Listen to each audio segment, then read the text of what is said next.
नमस्कार मित्रांनो आणि मैत्रिणींनो, नात्यांची प्रीती या मराठी चॅनलमध्ये तुमचे स्वागत आहे. तू मिळावी अशी भाग 17. आणि हा भाग टाकायला थोडा उशीरच झाला, त्यामुळे सगळ्यांची मनापासून माफी मागते. खरं तर मी ठरवलेलं की रोज एक भाग अपलोड करणार, पण नंतर काही कारणांमुळे मला ते करायला जमलं नाही. त्यामुळे मी सगळ्यांची माफी मागते आणि तुम्ही सगळे मला समजून घ्याल अशी अपेक्षा करते.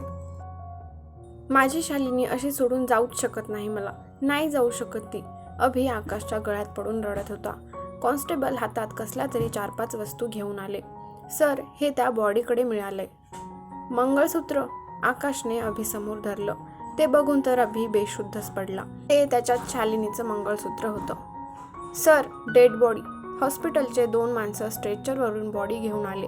ते बघायला पण कसं तरी वाटत होतं. अर्ध्यापेक्षा जास्त शरीर जळून गेलं होतं. अभिला ते बघायची हिंमत होत नव्हती, पण ओळख पटवण्यासाठी बघणं महत्त्वाचं होतं. अभि प्लीज. आकाश आणि राघवने त्याची मान वर केली. अभि समोर त्या बॉडीचे पाय होते. ते जळले नव्हते. ही माझी शालिनी नाहीये. तो अचानक उभा राहिला. काय बोलतोय तू अभि? गाडी तुझीच आहे ना? आणि हे मंगळसूत्र? आकाश म्हणाला. पण ही माझी शालिनी नाहीये. हे बघ. त्याने त्या डेड बॉडीच्या पायाकडे इशारा केला. शालिनीच्या उजव्या पायावर तीळ होता. इथे नाहीये. ही शालिनी असूच शकत नाही. मी बोललो होतो ना, माझी शालिनी मला असं सोडून जाऊच शकत नाही, अभि म्हणाला. आकाश, राघव आणि सोबत इन्स्पेक्टरने सुद्धा बघितलं तर त्या बॉडीच्या पायावर तीळ नव्हता. तू बोलतोय ते जर खरं आहे तर मग ही खूप मोठी प्लॅनिंग आहे. हे सोपं वाटत नाहीये, आकाश म्हणाला. माझी शालिनी जिवंत आहे आणि ज्याने कोणी हे केले तो कुठल्याही कोपऱ्यात लपलेला असला तरी त्याला मी शोधून काढणार. अभिचे डोळे रागाने लाल झाले. सध्या आपला संशय एकाच व्यक्तीवर आहे आणि ती म्हणजे मीरा, राघव बोलला.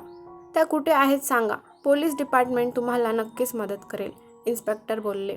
ते लोणावळ्याला गेलेत. वेट, मी जाबीला फोन करून बोलवतो. आकाशने लागोपाठ जाबीला फोन केला आणि जे झालं ते थोडक्यात सांगितलं. एव्हाना न्यूज सगळीकडे पसरली होती. हैदराबादमध्ये विक्रमने तर धसकाच घेतला होता. पुन्हा एकदा आयुष्यात तो हरला होता. सगळीकडे नुसती रडारड चालू होती की त्याला जाबीचा फोन आला. बाबा, राजकुमारी जिवंत आहे, विक्रम बोलला. काय बोलतोय हे? आणि टीव्हीवर दाखवतात ते काय आहे मग? आत्ताच मला जाबीचा फोन आलेला, विक्रमने जाबीचं बोलणं सांगितलं. नाही, मला नाही वाटत हे कोणती ती मुलगी करेल. हे विमलचं काम आहे. 15 वर्षांपूर्वी पण असंच झालं होतं. विसरलात? हो बाबा, माहिती आहे मला. तो दिवस विसरायचा प्रयत्न केला तरी विसरू शकत नाही. पण माझ्या माणसाने तर सांगितलं होतं की विमल पुन्हा इथेच आलाय, म्हणून मी सेक्युरिटी कमी केली होती, विक्रम बोलला. दगा दिलाय आपल्याच माणसांनी. त्यांना मी बघतो. तुम्ही निघा मुंबईसाठी. राजकुमारीला शोधून इथे घेऊन यायचं. होय, विक्रम सगळ्यांना फोन करतच निघाला. एकदमच 4-5 चॉपर मुंबईच्या दिशेने निघाले.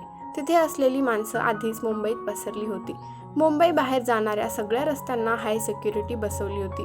कोणताही प्रायव्हेट चॉपर मुंबईवरून उड्डाण करू शकत नव्हता. सगळीकडे नजर होती. हे सगळं काय चाललंय? तुम्ही मला सांगाल? आई खूप चिडल्या होत्या. एकतर अभिचे आल्यापासून फोनवर फोन चालू होते. समोर दाखवलेल्या न्यूजमधून त्यांना काही समजत नव्हतं. काकी, मी सांगतो सगळं. आकाश त्यांची दगदग बघून पुढे आला आणि त्यांना मीराने अभिला फसवल्यापासून त्यांनी केलेला प्लॅन, नंतरचा ॲक्सिडेंट सगळं सांगितलं. काय? सगळेच आश्चर्यचकित झाले. आजी फक्त शांत होत्या. त्यांना शालिनीने आधीच सगळं सांगितलं होतं. भाई, स्वरा आणि आदित्य अभिच्या गळ्यात पडले. अभि, बाळा, एकदा तरी सांगायचं ना. आईने त्याच्या गालावरून हात फिरवला. आई, मलाच काही समजत नव्हतं. सगळं अचानक झालं आणि आता तर, अभि बोलला. कसली एमर्जन्सी? मीराचा दरवाजातून आवाज आला. ती जाबीसोबत बोलत येत होती. शालिनीची बातमी समजता जाबी चॉपरने आला होता. एव्हाना रात्रीचे 10 वाजत आले होते. सगळ्या मुंबईत अभि, विक्रम आणि पोलीस पसरले होते, पण कोणाला माहिती मिळत नव्हती. मीराला बघताच आजीने जाऊन तिच्या सटासट कानाखाली वाजवल्या. काय केले तू शालिनीसोबत? बोल, आई म्हणाल्या. मी काय करणार? मी तर जाबीसोबत होते, मीराने खांदे उडवले. मीरा, तुझी नाटकं नको आहेत. मला सगळं समजलेलं आहे. त्यामुळे शालिनी कुठे आहे ते शिस्तीत सांग. अदरवाईज मला पोलिसांना बोलवायला हवं, अभि म्हणाला. मला खरंच माहीत नाहीये ती कुठे आहे. गेली असेल कोणाबरोबर तरी पळून. तरी अभि तुला समजायला हवं होतं. अशा मिडल क्लास मुली. ती बोलतच होती की मॉमनी कानाखाली मारली.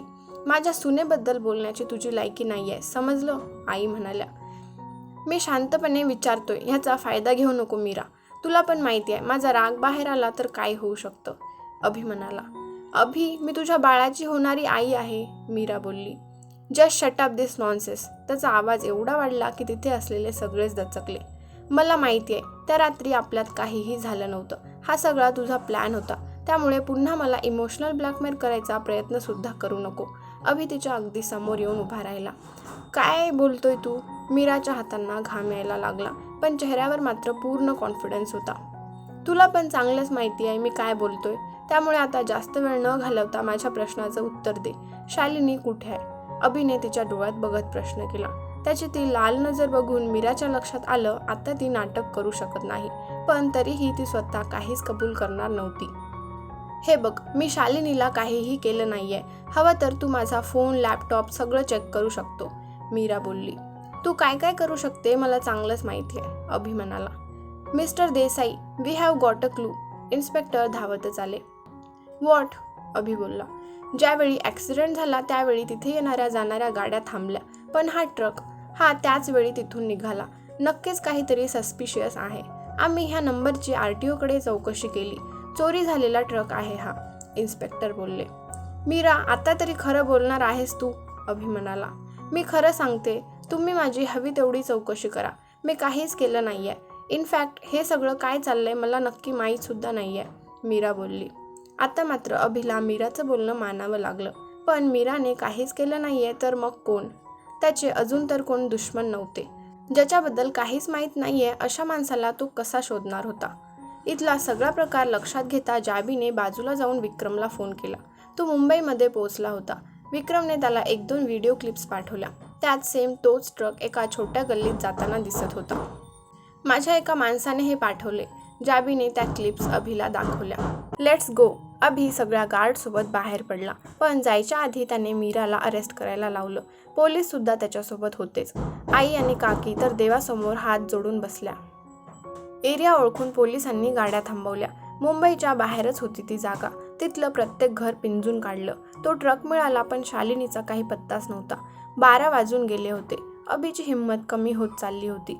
इतर वेळी तो कितीही स्ट्रॉंग असला तरी शालिनीच्या बाबतीत तो खूप हळवा होता. शालिनी, कुठे आहेस तू? शेवटची वेळ. ह्यानंतर मी तुला माझ्यापासून अजिबात दूर करणार नाही. काही ते होऊ देत. प्लीज तू ठीक असू दे. त्याने हातातल्या मंगळसूत्रावर ओठ टेकवले. तसं डोळ्यातलं पाणी त्यावर पडलं. सर, इथे काहीच मिळत नाहीये. कदाचित आपल्याला मिसलीड केले, इन्स्पेक्टर बोलले. नाही, माझं मन सांगते शालिनी इथेच आहे. पुन्हा एकदा सगळीकडे नीट चेक करा. इथल्या घरातल्या माणसांना बाहेर काढा. सगळ्या घराचा इंच न इंच बघा, अभि बोलला. ठीक आहे, एकदा शेवटचं बघूया. इन्स्पेक्टरने पुन्हा सगळ्यांना कामावर लावलं. सोबत अभिची माणसं होतीच. 2 वाजत आले तरी रात्रीच्या अंधारात तो एरिया उजाळला होता. सर सर, एका घरातून अभिचा गार्ड ओरडत बाहेर आला. सगळेजण धावतच गेले. ही भिंत, सर, ही भिंत पोकळ आहे. त्याने आतमधल्या एका भिंतीकडे इशारा केला. अभिने हात मारून बघितलं तर ती आत्ताच बांधली अशी वाटत होती. तोडा ही लवकर, त्याने ऑर्डर दिली. ह्याचं घर आहे हे. इन्स्पेक्टर त्या माणसाला पकडून घेऊन आले. बोल, कोणाच्या सांगण्यावरून केलं हे? काय आहे यामागे? अभिने त्या माणसाची कॉलर धरली, पण तो काही बोलणार त्याआधीच त्याच्या तोंडातून फेस यायला लागला.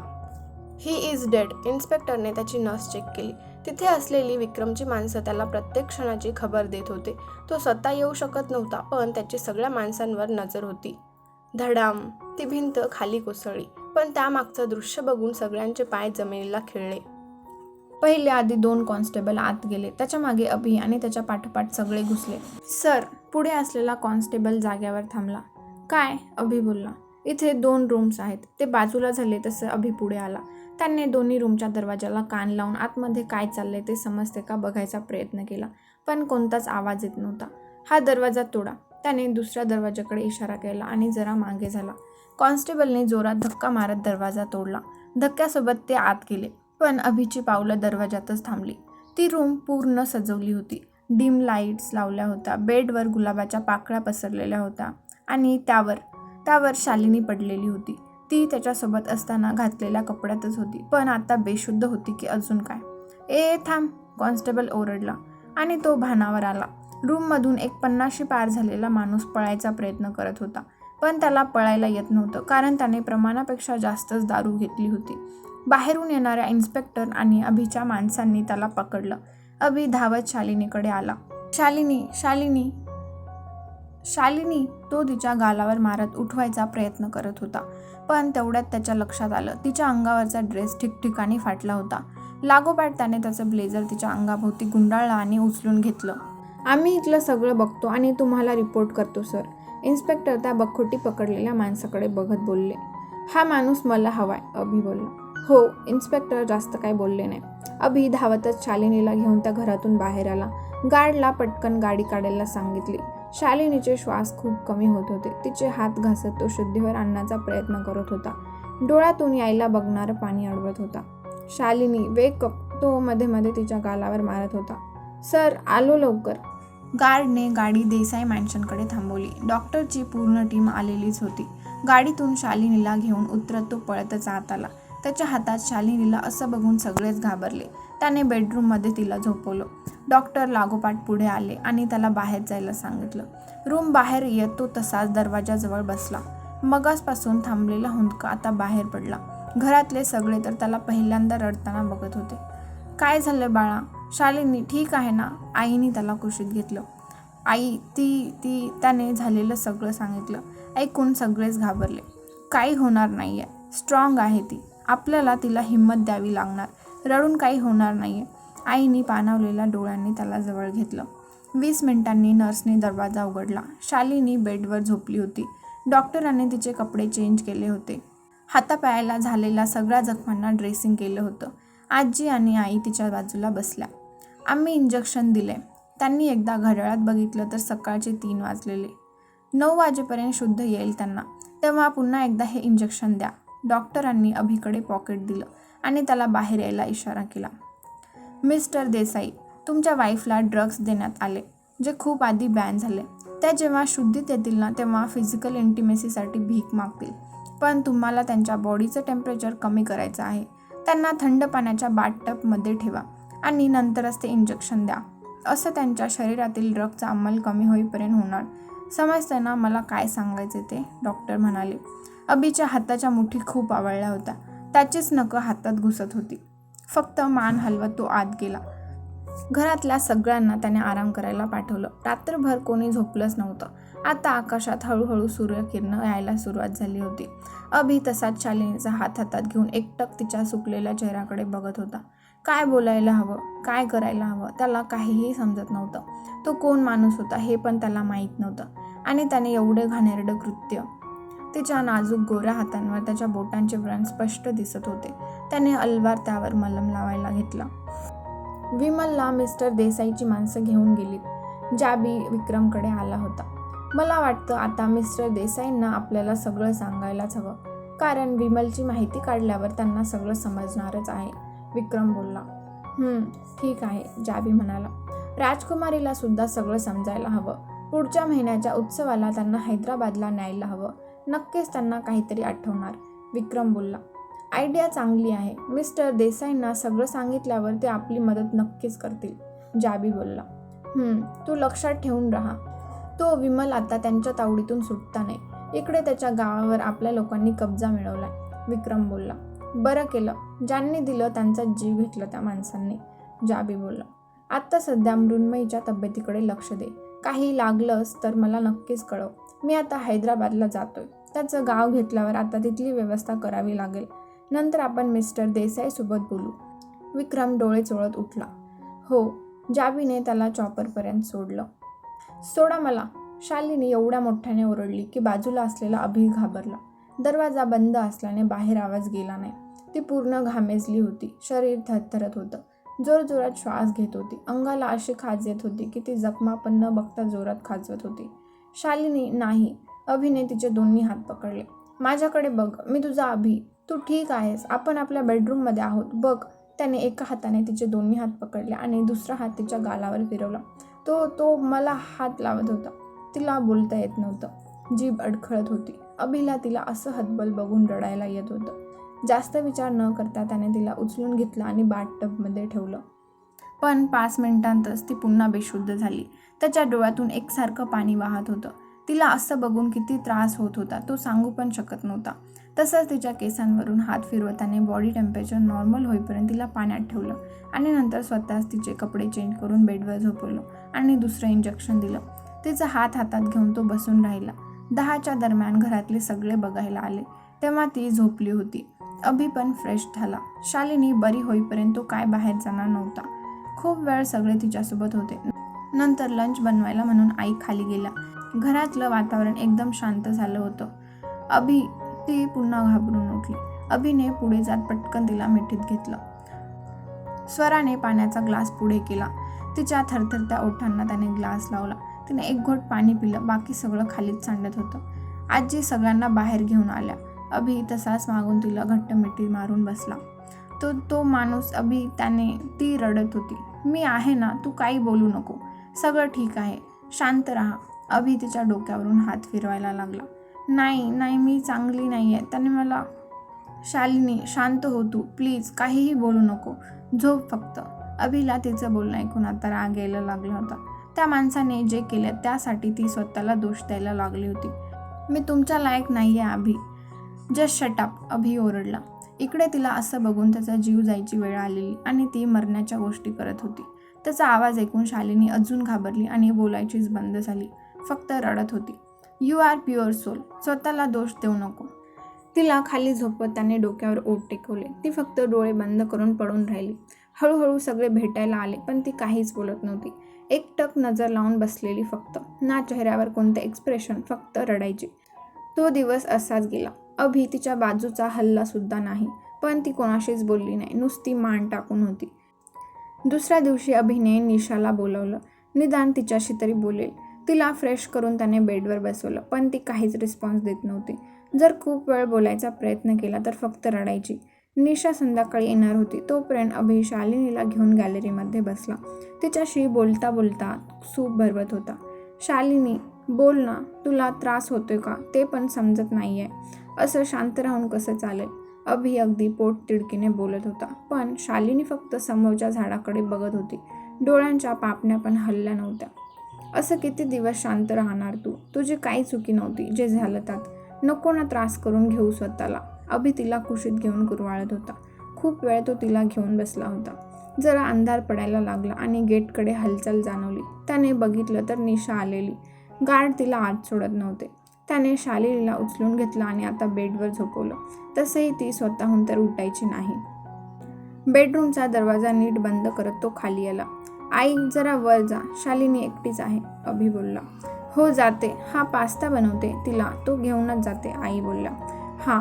अभि मान हलवत घरातून बाहेर पडला आणि गेटकडे सेक्युरिटीजवळ आला. निशाला आतमध्ये सोडायला सांगून त्याने वॉचमॅनला सेक्युरिटी अजून कडक करायला सांगितली. परवा कंपनीची ॲनिव्हर्सरी होती त्यामुळे आता त्याला कोणत्याही प्रकारची रिस्क घ्यायची नव्हती. त्यांच्यासोबत बोलून तो निशासोबत आत येतच होता की लक्ष रूमच्या गॅलरीकडे गेलं आणि पावलं तिथेच थांबली. तिथे लॉनमध्ये असणारे आजी, स्वरा, आदित्य सुद्धा घाबरले. शालिनी गॅलरीच्या अगदी कडेला उभी होती. फक्त एक पाऊल टाकलं आणि बस. शालिनी खालून अभि जीवाच्या आक्रांताने ओरडत होता पण तिला कोणाचेच आवाज येत नव्हते. ती सरळ बघत होती.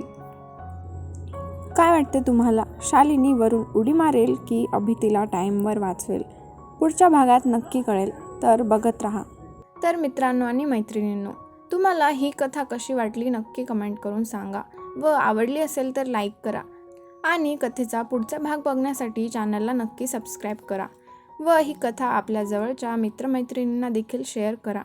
धन्यवाद.